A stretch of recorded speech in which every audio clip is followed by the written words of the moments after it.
The phone rang at 2:17 in the morning, and somebody on the other end said I was her only emergency contact. Let me ask you something right now. If a hospital called you in the middle of the night and said you were the only name for someone who technically works for you, what would you do? Would you get out of bed and go? Or would you tell yourself it's not your job? I can tell you exactly what I did, and I'm telling you right now that one decision blew my entire life open.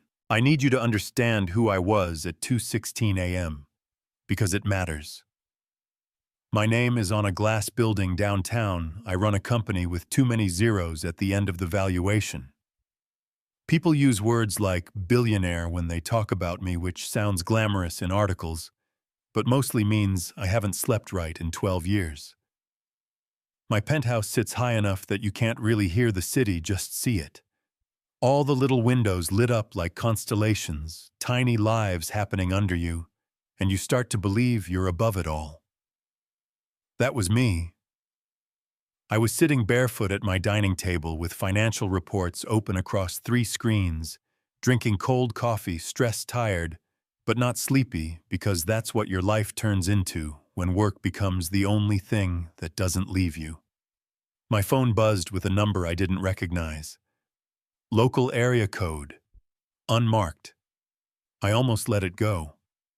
I almost said, whatever it is, it can wait until morning. I answered, Mr. Blake, this is St. Mary's Hospital calling about a patient, Renee Thompson. You're listed as her primary emergency contact. I went completely cold. Now pause, because I know what you're thinking. Isn't Renee your assistant? Why are you her emergency contact? Isn't that kind of weird? Yeah, we'll get to that. But in that moment, I wasn't thinking about any of that. I was thinking, why is a hospital calling me instead of her family? And why does the nurse's voice sound like she's trying to stay calm for my sake? So I ask the only thing that matters, is she alive? She's stable. The nurse says, steady voice, this is clearly not her first 2 a.m. call. She's asking for you. Can you come down? I didn't even say yes, I just hung up and moved. Keys. Wallet, shoes that didn't match, didn't care. Elevator, garage, car engine gone. 12 minutes from my building to St. Mary's streets, empty red lights. I probably treated like suggestions, and the whole way there I'm replaying every single detail I know about Renee, and realizing I don't actually know her at all. Let me tell you about Renee the way I used to see her. She was efficient, professional, scary good. The kind of person who can read a room in 2 seconds and rearrange an entire board meeting without making anybody feel disrespected. She ran my life so smoothly, it honestly felt like telepathy sometimes. Coffee handed to me at the exact temperature I like without me asking. Investor call prep, bullet pointed, and waiting on my desk, before I even knew the investor had called. Reminders like, your mother's birthday is next Tuesday, don't forget to send flowers to your sister or she'll get mad. And that's not a joke, that's a real text she sent me once. She was composed. She wore sharp blazers, rich colors, hair pulled back, posture like she dared you to underestimate her. She was always on time, always on task, never flustered, never messy. And let me be real with you. That makes people like me lazy about people like her. When someone is that competent, you kind of stop seeing them as a person, and you start seeing them as infrastructure. Elevators don't cry. Calendar reminders don't get tired. You know what I mean. So I drive to the hospital, and I'm walking into that ER at 2:30 in the morning. Fluorescent lights, everything smelling like antiseptic and metal, that weird low hum, where even the air feels nervous, and I tell the nurse at the counter my name. She looks up like, oh, you're the one, and walks me straight back. No waiting room, no forms. Straight to room 7, that made my stomach drop. You don't get rushed back unless it's bad. I push open the door, and I see Renee in that hospital bed, and in that instant I realize I have never actually seen her before. Because at work she fills a room even when she doesn't talk. She is always put together. She dresses like somebody who refuses to be invisible. She walks like she knows exactly where she's going, and dares anyone to get in her way. But in that bed, in that thin gown IV and her arm bandage on her forehead, hair matted against her face, she looked small. Not weak, I don't think that word will ever apply to her, but small, human, breakable. And that scared me in a way I did not expect to ever feel again in my life, not since my mother. Her eyes were closed, then I stepped in, and she opened them, and I watched this whole storm move across her face. Panic, relief, and then weirdly embarrassment. And the first words out of her mouth were, "Mr. Blake, I'm so sorry.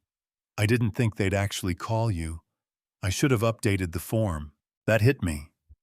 Harder than you think. Because she was lying in a hospital bed with a head injury apologizing for inconveniencing me. I dragged one of those stiff plastic chairs right up to the bed and sat. "Renee, stop. Just tell me what happened. Are you hurt?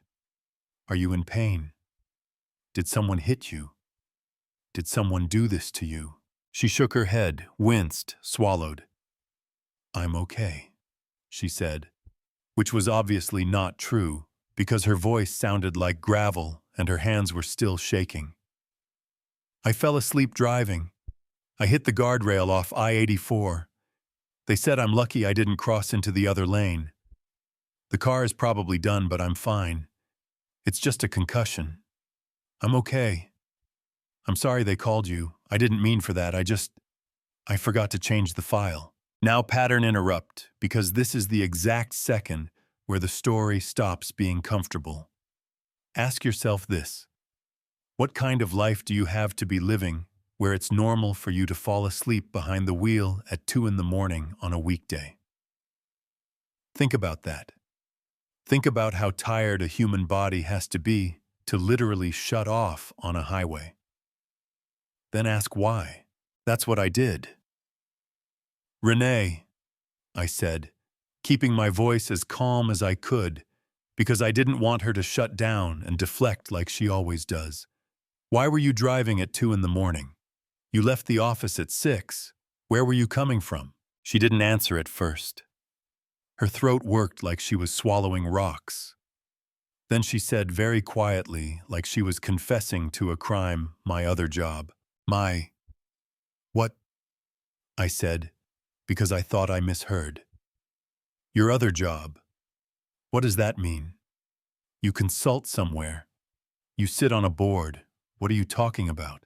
She let out this tiny laugh that wasn't funny at all. "I waitress at Joe's Diner from 7 to 11 most nights." She said, eyes on the ceiling so she wouldn't have to see my face. "And then I do remote data entry midnight to 3 for a logistics company in California." I was driving home. I guess I closed my eyes for a second. Next thing I knew, I hit the rail. Let me do the math out loud so you understand why I went silent. She works for me 8 a.m. to 6 p.m. That's 10 hours, and it's not light work. She's managing multi-million-dollar timelines and high-pressure egos all day. Then she goes straight to a diner 4 more hours on her feet. Then she goes home and literally sits in front of a laptop doing data entry for another 3 hours. That's 17 hours. Not counting commuting. Not counting eating, which based on what I know now, she wasn't really doing anyway. And then she tries to sleep for maybe 2-3 hours before starting again. And she had been doing this for months. If it were you, I'm asking you personally right now, if you found out the person sitting outside your office door every morning at 7:58 a.m. was also closing, a diner at 11 p.m., and typing spreadsheets at 2:30 a.m., just to keep their life from falling apart, what would you have done? Would you be angry? Would you feel guilty? Would you say it's not your problem, because technically you pay them fair market salary, or would you do what I did and feel something inside you just crack open? I felt rage. Not at her. At myself. At the world. At the fact that I didn't know. At the fact that I didn't ask. At the fact that she didn't feel safe enough to tell me. But mostly at the why. So I asked. I leaned in, kept my voice low, and I said, Renee, why are you doing this to yourself? Where is your family? Why am I the contact and not them? What is going on? When I tell you she tried not to cry, I mean I watched her physically fight it. Jaw set, throat tight, eyes glassy, trying so hard to hold herself together the way she always does, and then that fight just gave out. One tear slid down into her hair, then another, and she whispered, "My mom has cancer." Everything went very still. Stage 3 breast cancer. She kept going like now that she'd started, she couldn't stop. They caught it late. She's in treatment, chemo, radiation, medications that cost more per month than some people make in 3. Insurance covers some of it, but not all, and they keep denying the stuff her oncologist says she needs, calling it not medically necessary, which is crazy because the woman literally cannot get out of bed some days, but whatever. My dad died when I was 12. No brothers, no sisters, no one else, it's just me. It's always been just me and her. So I work. It's fine. I can handle it. I got tired. I shouldn't have gotten tired. I'm sorry. I didn't mean to scare you. Do you hear that? I shouldn't have gotten tired. She talked like falling asleep after working 18-hour days for months straight was some kind of personal moral failure. Ask yourself why people like her feel like that is normal. Ask yourself who taught them that. Before I can even answer, a doctor walks in. Mid-40s, calm, serious, tired eyes, but kind clipboard under her arm. She checks Renee's chart and says, "Good news, no internal bleeding, no skull fracture, just a mild concussion, contusions, dehydration, and what I would describe as dangerously severe sleep deprivation. We're keeping you until morning, and then you're going home with observation orders. You, sir," she looks straight at me without blinking, "are staying with her for 24 hours once she leaves. She cannot be alone. She does not drive for a week. She rests. Non-negotiable." I'm nodding. Like, yes, of course, absolutely. That's already decided. And then this doctor leans down, puts a hand on the bed rail, looks Renee in the eye and says, "Miss Thompson, listen to me. Your body is giving you a warning. You push it like this again, and the next time you might not wake up.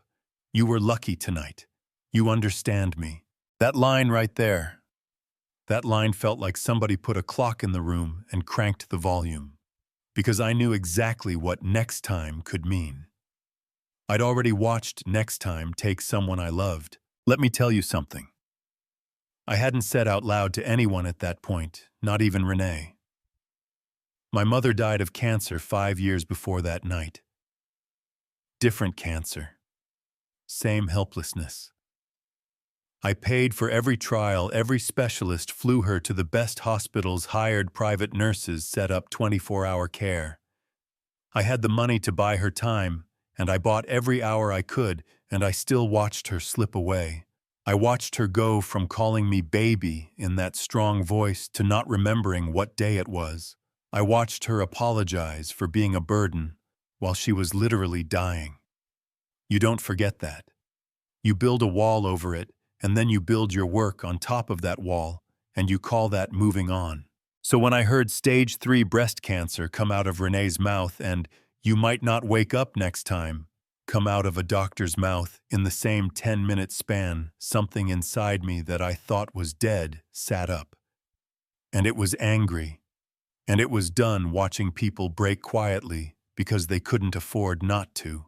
The doctor left. The room went quiet again. Renee tried to get ahead of me by going into this panicked speech. "I know you're going to tell me to quit the other jobs. And I know you're right. I know, but I can't. My mom needs me. I can't just stop. Please don't tell me to just stop, because you don't get it. I can't. She will literally die."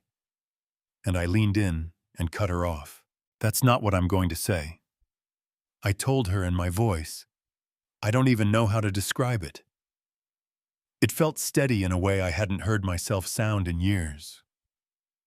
I'm going to say that starting tomorrow, things are going to change because I'm going to help you. She shook her head instantly. I can't take your money, she whispered. I don't want charity. It's not charity, I said. And I meant it. It's what people do for each other. It's what friends do. Now I know what you're thinking right now because most people hear that part of the story and go, ah, here we go, rich boss swoops in to save the struggling assistant. I know this movie. No, you don't. Stick around, because what happened next will blow your mind. I did not leave that hospital. I sat in that plastic chair all night watching Renee sleep, listening to the heart monitor, making a list in my notes app like it was an emergency acquisition. Step 1. Get her mother a real oncologist. Step 2. Get her mother out of whatever underfunded facility she's in and into a place with actual resources. Step 3. Remove every reason Renee has to work 3 jobs starting now. Step 4. Make sure she never drives home half asleep at 2 a.m. ever again. Step 5. Protect her dignity while doing all of that, so she doesn't feel like I'm treating her like a charity case, because if you don't think pride matters in survival, you've never watched someone try to keep their last little piece of control. By morning, I had a plan. When they discharged her, I didn't ask if I could take her home. I told her I was taking her home, and I helped her into my car.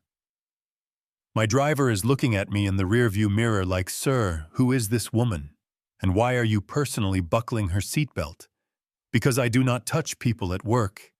I am not a hug person. I handshake and nod. That is my love language. This time I buckled her in like she was made of glass. We drove to her apartment. I'd never been there. Why would I write? That's how people like me live. We assume everyone's fine unless they say otherwise, and if they don't say otherwise, we don't ask. Her place was in an older building in a neighborhood I'd never had a reason to drive through. 3rd floor, no elevator, narrow hallway, weak hallway lighting. She opened the door, and I stepped into this tiny, careful little home, and my throat closed. It was spotless. Not decorated, not filled, not cozy. Spotless. I mean, everything had a place, and if it didn't have a place, it didn't exist. Couch, thrift store table, 2 mugs, 1 pan on the stove, a single framed photo on a shelf. Survival neat. The kind of neat you only see when someone is too broke for chaos. No extras. No just because art. No soft throw blankets that weren't strictly necessary. I'm standing there in a hoodie that cost more than her entire living room, and it hit me so hard I almost couldn't look at her. She tried to play host. "Thank you for the ride, Mr. Blake. I'm good here. You really don't have to stay. I know you're busy. I'm so sorry about last night. I swear I won't let it happen again." And I cut that off fast.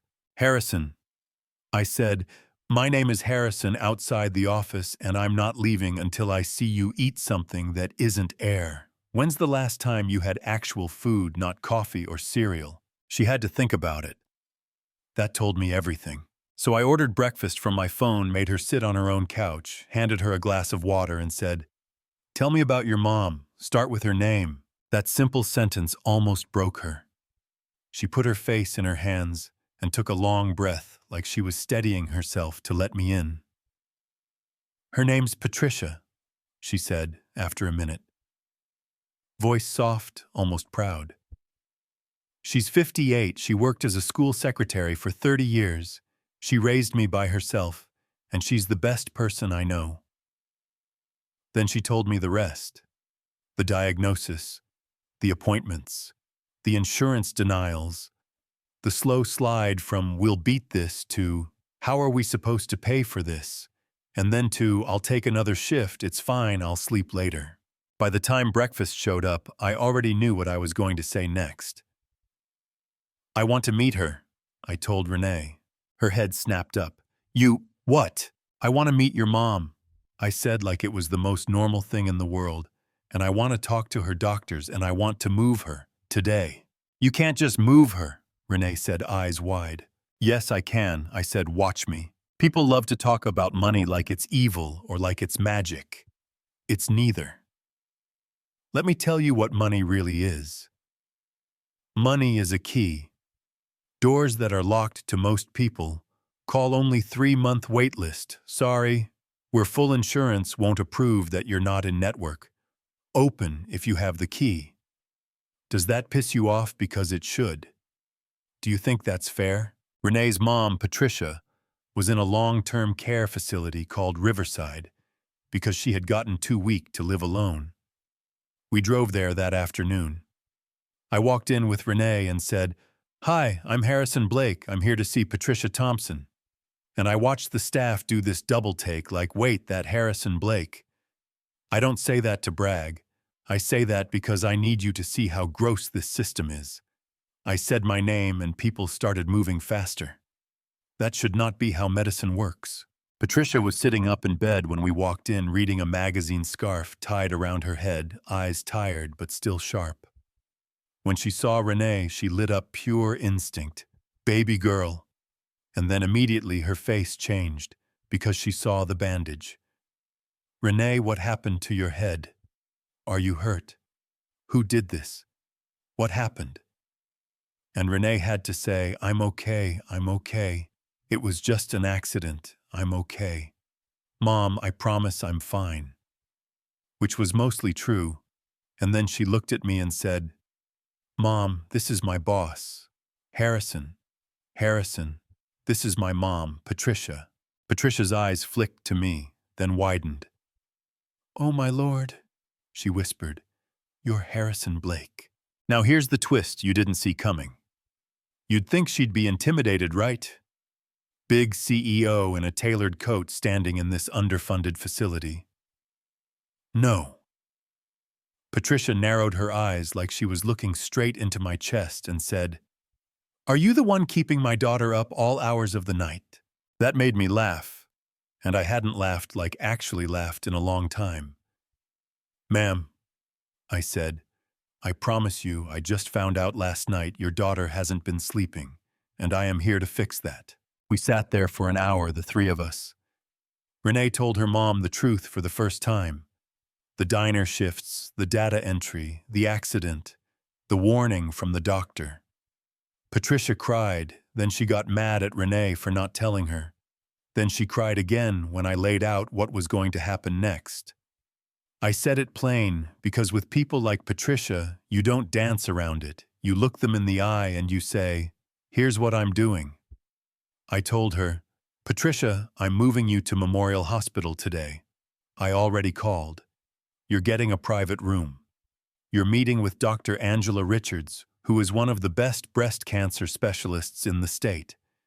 I'm setting up a dedicated medical trust in your name that will pay for everything. Every treatment, every scan, every medication, every ride. Insurance can fight with my lawyers, not with your daughter. You will get the care you need. You will not work about money again. Renee will not work 20-hour days again. That part of this story is over. Are we clear? Patricia covered her face with both hands and just sobbed. Then she reached for my hand. Not like a fan meeting a celebrity, like a mother testing a man's soul. And she squeezed and said, take care of my girl. She gives and gives and gives. Make sure somebody gives to her back. That was the moment I said out loud, I will. I swear to you I will. And I meant it in a way that wasn't about PR, wasn't about optics, wasn't about some savior fantasy. It was simple. It was a promise. So far, this probably sounds like a redemption arc, right? Rich man grows a heart, saves assistant's mother. Everyone cries, fade to sunset. I wish it was that easy. Here's the twist. My help almost ruined her life. Let me explain. Over the next week, things happened fast. Patricia got transferred to Memorial in a private room that looked more like a boutique hotel than a hospital ward. Dr. Richards came in, sat down with us, pulled up Patricia's scans on a screen and said, I'm not promising miracles, but I'm optimistic. The cancer is aggressive but treatable. Here's what we're going to do. and laid out a plan that sounded like war strategy. Targeted therapy, surgical removal of the tumor, post-op radiation, full supportive care. It wasn't, let's make you comfortable. It was, we're going to fight, and I like our odds. Renee cried. Patricia cried. I almost cried. You don't know how heavy relief is until it lands on you. While that was happening behind the scenes, I was ripping up Renee's entire life. In a good way. Or so I thought. I called my attorneys and had them draft a medical trust fund, specifically in Patricia Thompson's name, legally binding money earmarked for her care, only so Renee would never see another bill come across her kitchen table and have to decide rent or meds. I called HR and said, we're promoting Renee to Director of Executive Operations, effective immediately, and we're adjusting her salary to reflect what she actually does, because she had been doing executive-level work on assistant pay, and the only reason that was possible was because she never complained. I got her full top-tier health coverage that extended to her mother as a dependent. I pulled keys from corporate housing and said, you're moving into one of our unused company apartments. 2 bedrooms, elevator walking distance to the office-safe neighborhood. No rent, don't argue. It's a company benefit for someone in your role. Take the win. I told her point blank, you are quitting your other 2 jobs today, you're sleeping 8 hours tonight, and I'm not taking no on this. She fought me on almost every one of those points because of course she did. I don't want charity, she kept saying. Eyes wet, shoulders rigid, shame all over her face like she'd done something wrong by struggling. And I kept telling her the same thing over and over until it finally landed. This is not charity. This is correction. This is back pay. You have been doing work 3 levels above what I was paying you for. That's on me. I'm fixing it. Let me fix it. Please. Now here comes the problem. The second I changed her title, her money, her office, her proximity to me, people started talking. And when I say people, I don't mean interns in the break room. I mean executives, people with corner offices, people old enough to know better, people who will sit on LinkedIn and post about supporting women in leadership, and then turn around and whisper in the hallway that a woman only got promoted because she's close to the boss. Yeah, that happened. First, it was small stuff. A meeting she'd normally be in, not on the calendar anymore. An email chain where she should have been CC'd, somehow left off. Colleagues who used to ask for her input, suddenly going around her like she was radioactive. Then HR comes to me and says, we have a situation. And whenever HR says that, you know it's not something you can ignore. Brenda, head of HR, sharp, fair, not scared of me, which I respect, sits me down and says, some of the leadership team is insinuating favoritism. There's a narrative starting that Renee got her promotion because of a personal relationship with you, and a certain individual in finance has been making comments loud enough for other people to hear. We can shut it down quietly or you can address it, but it's not going away on its own. Certain individual in finance was Mark. Mid-level guy. Solid performance, nothing spectacular, thinks he's owed a VP title because he's been here 8 years. That guy. Every company has one. Let me be very clear about something. Up until that moment, I thought saving Renee was going to look like paying for her mother's care and giving her a raise. I thought it was about money, logistics, access. That day I realized the real fight wasn't just for her survival, it was for her reputation. Because here's how ugly it gets. The second I publicly stood next to her, publicly valued her, publicly said, this woman matters to me, she became a target. And the same people who couldn't be bothered to notice she was working herself into the ground suddenly had a lot to say about fairness. Do you think that's fair? Or do you think it's disgusting? So I called a meeting. Not a talk in my office with the door half open meeting. A full leadership meeting. 12 people. Top tier. The circle that basically runs my company when I'm not in the room. And I looked every single one of them in the face and said, "We're going to talk about Renee." You could feel the table tighten. "Good." I said, "Here's what's going to happen. I'm going to put this on record right now. Renee Thompson's promotion to Director of Executive Operations was based on work she has already been doing for over a year. Her new compensation package was reviewed and benchmarked by an independent outside firm and came back slightly under market, so if anything, she is still underpaid. She no longer reports directly to me. She reports to Brenda in HR for the time being while we build out the proper structure, which means there is no direct supervisory conflict. We have disclosed this to HR formally. We are handling this by the book." Then I let it breathe for a second, and I said, "Now let's talk about respect. I am not going to tolerate gossip, innuendo, or cheap insinuations that a woman only earned her role because of who she's dating. If you have a professional concern about a specific decision, you bring it to me or to Brenda immediately in detail, and we'll address it like adults. If you are just jealous that someone you used to treat like an assistant is now in the room with you, get over it or get out. If I hear one more snide comment about Renee, you will not like the conversation that follows. Are we clear?" Silence. One of my executives, Thomas CFO guy I trust with my life, old school but honorable, finally nods and goes, "I have no doubts about Renee's capabilities. This is more about perception for some people than reality."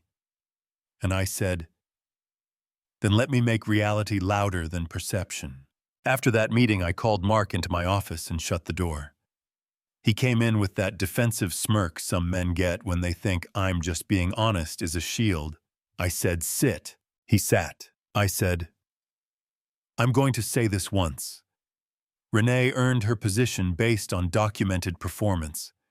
Her pay is appropriate to her role, and if anything on the low side. She is critical to this company's operations. If you undermine her again, imply she slept her way up again, or try to cut her out, because you don't like that she's valued here, you'll be gone. I don't care how long you've been here. I don't care how many spreadsheets you can build. I don't run a company that punishes women for surviving. You understand me." He turned bright red and muttered something like, "Yes, sir." And that was that. That was the day I understood something I should have understood a long time ago. Power is not neutral. People like to pretend it is. People love to say, "I stay out of office drama," or "I don't get involved in personal stuff," like that's some noble position. It's not. Neutral is siding with the system as it exists. And the system, in case you're still catching up, is built to grind people like Renee down and then laugh when they limp. After that, I made a decision. If I was going to be in Renee's life, I was going to be all the way in, not halfway, not "I wrote a check, good luck." No, all the way. That meant hospital visits every day. Sitting in Patricia's room, talking to her about recipes and stories from when Renee was little, not just treatment updates. That meant bringing real food for Renee, because she'd sit there at her mom's bedside for 12 hours and forget to eat. That meant calling in favors to get Patricia's favorite music piped into her room when treatment days were rough. That meant setting up a reclining chair so Renee could actually sleep next to her mom without destroying her neck. That meant looking at Renee one night, under the soft hospital lamp glow, and realizing I'd fallen in love with her. Yeah, that happened. I didn't plan on telling her. I told myself I was going to keep it clean, keep it professional until Patricia was in the clear, and the company had settled down, and HR had built a firewall, so no one could ever accuse either of us of doing something shady. That was my plan. It didn't survive contact with Patricia. One night, Patricia and Renee had both finally dozed off. Renee was in that awful vinyl visitor chair, head tilted at a painful angle, still holding her mother's hand. Patricia woke up before Renee did and looked at me.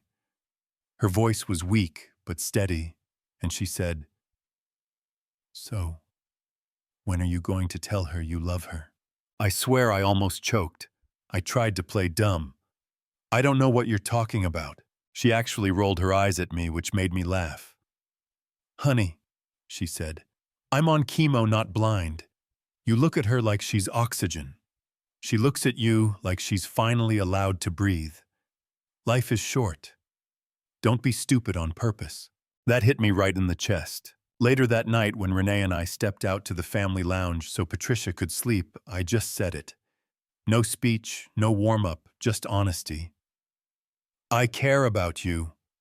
I told her more than I probably should, more than I meant to, more than I'm technically supposed to, if we want to play by the usual rules.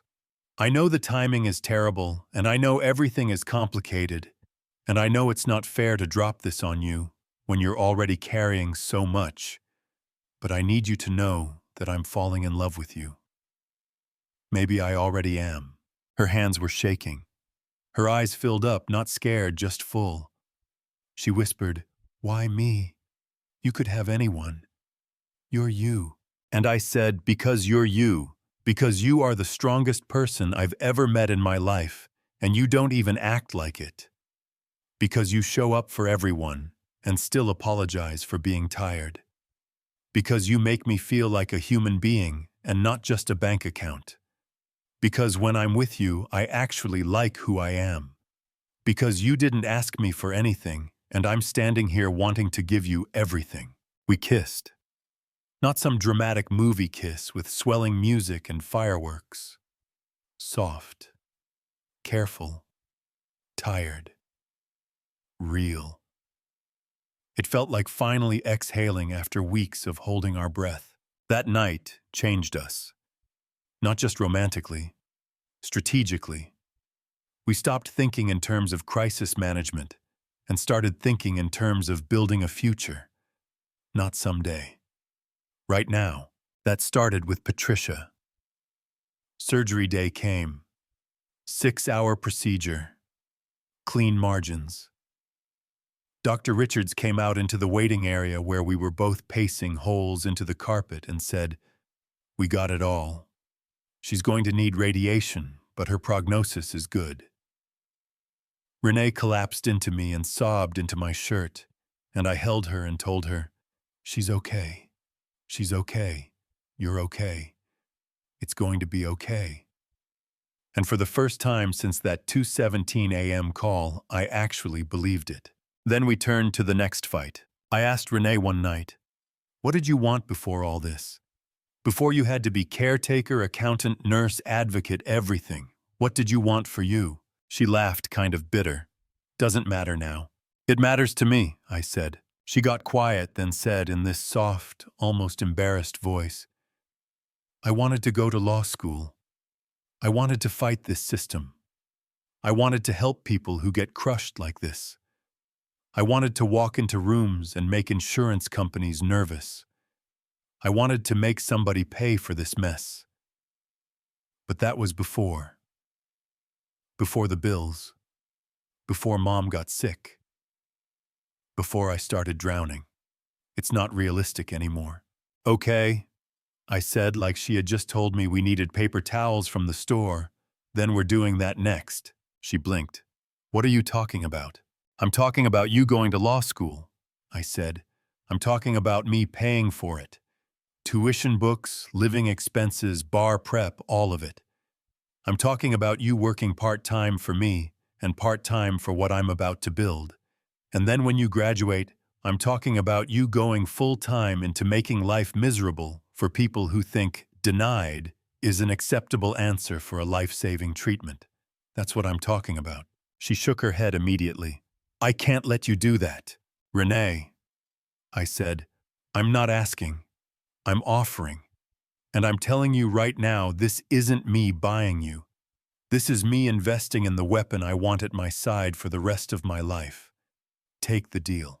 She made me promise a few things. She said, "I'll do it if you treat me like an equal, not a charity case. I'll do it if I get to help design what we're building. I'll do it if I can pay you back in work instead of money. And I'll do it if you understand that I'm not going to just be your assistant forever. I want to be your partner. In this. In everything. Done, I said, all of it. That's how Hope Rising was born. Hope Rising started as a line in my notes app and turned into a foundation with lawyers, doctors, patient advocates, intake coordinators, partnerships with treatment centers, and a mission that was real simple, real blunt. No family should have to choose between staying alive and staying solvent. We would cover what insurance wouldn't. We would get you in front of people they said you couldn't see. We would sit on hold with billing departments for 6 hours so you didn't have to. We would bulldoze. We would buy time. We would put a human wall around you and tell the world, if you want to get to them, you go through us. And here's the part I'm most proud of. It wasn't just me. It was Renee. Day 1. Her lived experience shaped every policy we wrote. When some consultant tried to tell us we should means test in a certain way, she said, "No, because you're going to humiliate people, and that's going to keep them from asking for help until it's too late." When a hospital tried to treat one of our people like a number, she walked in and said, "Hi, I'm Renee from Hope Rising, and this is what you're going to do today." And they did it. Watching her in that mode, watching her turn from "I'm so sorry to bother you, girl," into "move or be moved, woman," I swear to you I fell in love 10 more times. In the meantime, we came above board with us, publicly. We didn't sneak around. We didn't pretend we were just close co-workers, like high schoolers hiding behind a locker. We told HR. We documented it. We restructured reporting lines. We got an external compensation audit to prove her salary was fully justified, so nobody could say I juiced her pay. We stood in front of my executive leadership team at an off-site retreat, and I said, "Renee and I are in a relationship. It is disclosed. It is being managed ethically. She is reporting through HR, not me. Her compensation is market appropriate. She earned her role. You will treat her accordingly." People were stunned for like 12 seconds, and then something weird happened. The room clapped. Not polite golf clap, relief clap, respect clap. Turns out most of them already knew. They could see the way I looked at hers. They just wanted to see if I'd own it like a man or hide it like a coward. I owned it. And listen, not everybody loved it. There were whispers. There are always whispers. But here's the thing. We didn't give those whispers oxygen. We just kept doing the work. Time jump with me. Patricia went into remission. Full remission. Hair gone, then slowly growing back in this gorgeous, soft silver. Strength coming back in waves. Laugh louder than ever. She moved into a little house. Her house. With sunlight in the kitchen and a chair by the window where she liked to sit with tea and judge the neighbors. And yes, I helped pay for it. And yes, she argued with me about it. And yes, we told her it was a long-term extended care arrangement authorized through the trust, because calling it a gift made her mad. She started volunteering at a cancer support center, sitting with families in the waiting room, telling them, "Ask for help. Do not be proud. Proud will kill you." I almost lost my daughter because she was too proud. Open your mouth and let someone show up for you. Renee started law school, Columbia Law. Part-time program nights and weekends because of course she wasn't going to stop working completely. That's not who she is. She crushed it. Top of her section. Her professors loved her because her questions didn't come from theory. They came from survival. While she studied, she split her days between running executive operations for me. And let me tell you, she was better at that job than half the people in leadership, and everybody knew it. And helping run Hope Rising, where she was writing policies, reviewing cases, yelling at insurance companies, with this terrifying, polite smile. She'd hang up and go, "They approved it," like she just asked for extra napkins. Meanwhile, I'm sitting there like I have watched you do more good in 2 months than most people do in a lifetime. And yeah, we got married. I proposed at our annual charity gala. Big ballroom, black tie, crystal everything, people in gowns, strings playing in the corner. The kind of event where everybody pretends the world isn't burning for one night, so they can write big checks and feel like heroes. Usually I get up on stage and give the polished speech about growth and impact and shareholder value and all those words that sound good in magazines. Not this time. This time, after we presented how many families Hope Rising had already helped, how many treatments got approved, how many patients actually lived to see another holiday, because of those approvals, I said, "I'd like Renee to share something." And Renee walked up in this red dress that made half the room forget how to breathe and told the truth. She said, "A year ago, I was working 3 jobs, falling asleep at the wheel and pretending I was fine while I was drowning. I wasn't lazy. I wasn't irresponsible. I wasn't bad with money. I was trying to keep my mother alive in a system that treats poor people like they're disposable. I am not an exception. I am the rule. The only difference is someone answered the phone." You could hear people crying at their tables, not quietly, like ugly crying. It was real. We danced after that. Middle of the floor lights, low music, slow. And in front of everybody, donors, board members, my executives, her mom, people we had literally kept alive. I dropped to one knee and said, "You walked into my life and reminded me what it actually means to be a person. You made me better than my money. You gave me something to fight for that isn't a number. I don't ever want to do life without you again. Will you marry me?" She said yes so fast, she didn't even let me finish the sentence. Patricia was out of her chair and on us in seconds, crying and laughing and hugging both of us like she was trying to glue us together. The whole room cheered. And I'm not going to lie, for a second in that moment, with my tie crooked and my knees on a ballroom floor, I felt more proud than the day my company went public. We didn't do some 500 guest celebrity wedding. We did something smaller a couple months later. Patricia's favorite park. Spring light through the trees. Close friends. A few of the first families Hope Rising helped because they were family now too. I wore a gray suit. Renee wore a simple white dress with flowers in her hair. Patricia stood there with tissues in both hands like a referee. Our vows weren't "I promise to love you forever" Hallmark stuff, they were real. She said, "I promise to remind you you're more than your bank account, even on the days you forget that." And I said, "I promise to always answer late-night hospital calls and show up in person instead of sending someone else."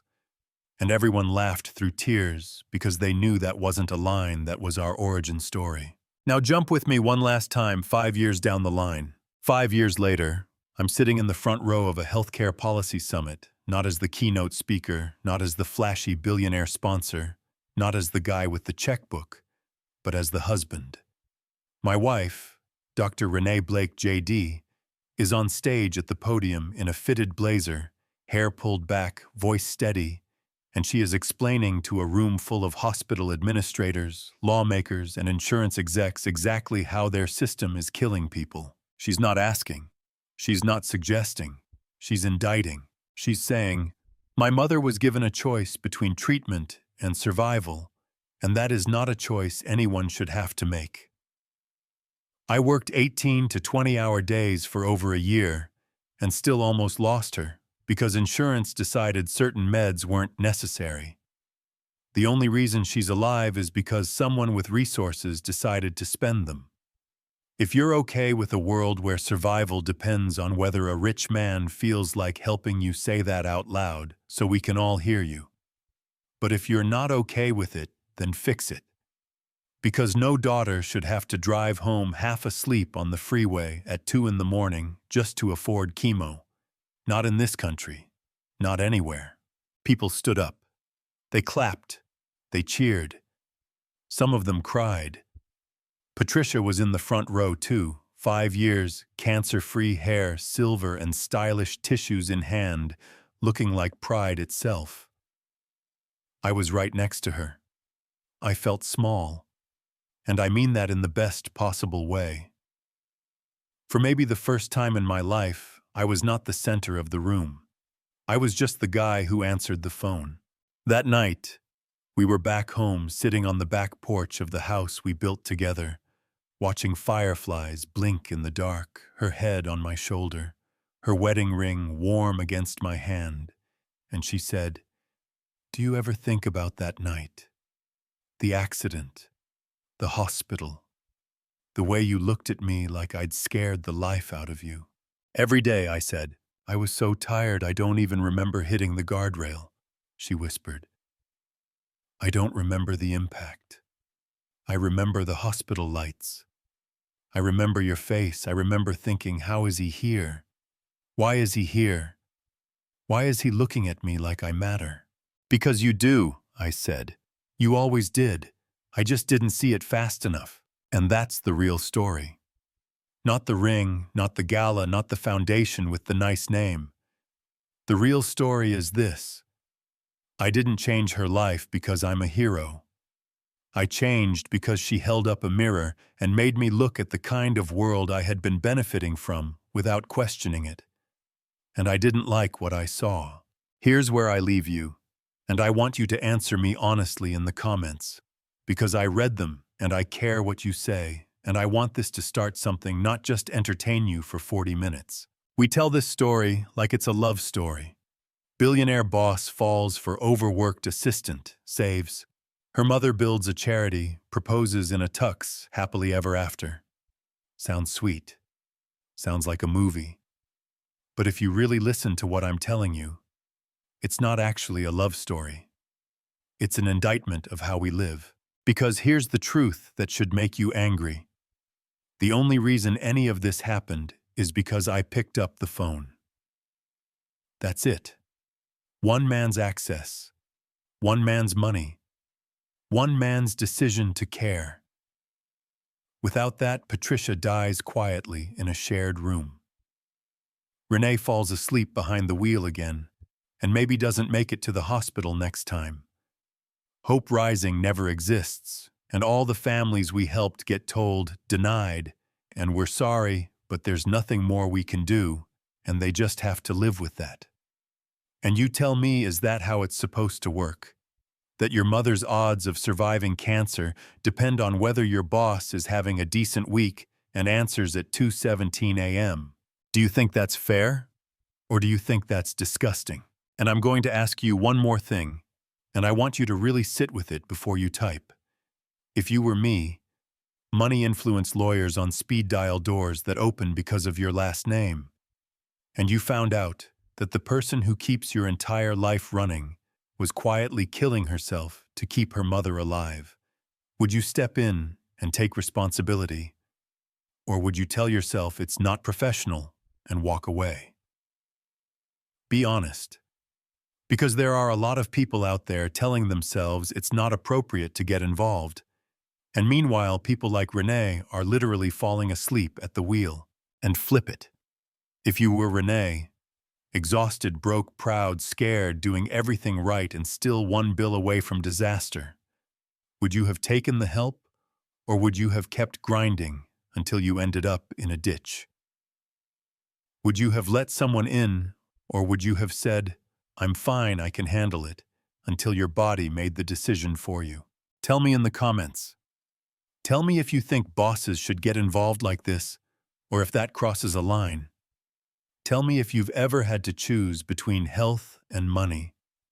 Tell me if you've ever worked yourself past safe just to keep somebody you love alive. Tell me if you've ever sat in a hospital at 3 a.m. wishing somebody, anybody, would show up for you. I want to hear it. Other people watching need to hear it too, because I promise you, somebody in these comments is living that right now. If this story hit you, if it made you mad, if it made you hopeful, if it made you feel seen, then share it with someone who needs to hear that accepting help is not weakness, it's survival. Hit subscribe so we can keep having conversations nobody at the top ever wants to have out loud. And drop your story in the comments, because this isn't just my story or Renee's or Patricia's. This is the story of what happens when a system is so brutal that basic human decency looks like a miracle. And I want to know where you stand.